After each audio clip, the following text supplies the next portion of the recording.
Not only are you a phenomenal clinician, have built your own practice, but one of your clients, if I can share this with our group, is it Netflix and Warner Brothers? Tell us about how that came about. I would like to say that I have my hobbies and pastimes and the way that I, relax and enjoy myself are these high-minded, literary readings that I do by myself and with my friends. And I do read, but honestly, in the last few years, and especially I think with, high stress jobs, my default was and the streaming shows, the media, it used to be movies and actually it's less so now. I think the amount of amazing work that's being done,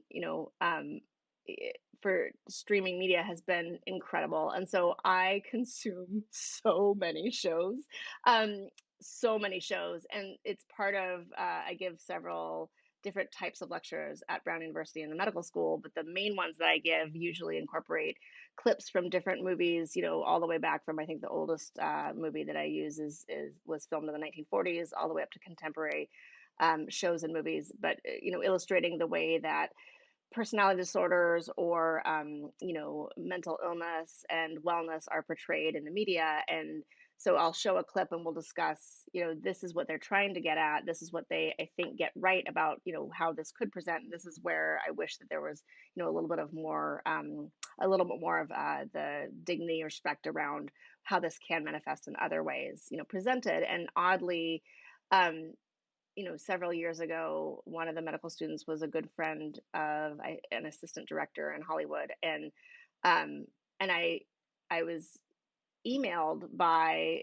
a company stating that they were making a movie and they wanted to get my perspective on character development. And at the time, the one of the first ones was Birds of Prey, which is a based on comic books and has Harley Quinn in it and all of these people that I did not know at all. And initially, I remember looking at my husband and saying, I think they want my opinion on a documentary about birds. And I don't understand why. Like, is there someone who was like researching birds and maybe they need to understand, the person's drive? And he looks at me and he's like, this is a comic book. And I was like, well, why would they want my opinion on this? He's like, they probably don't know you, that you know nothing about them. And I don't.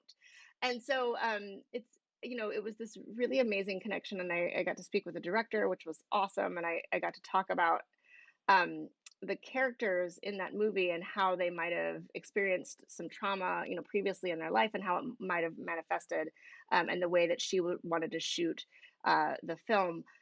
And it was fascinating.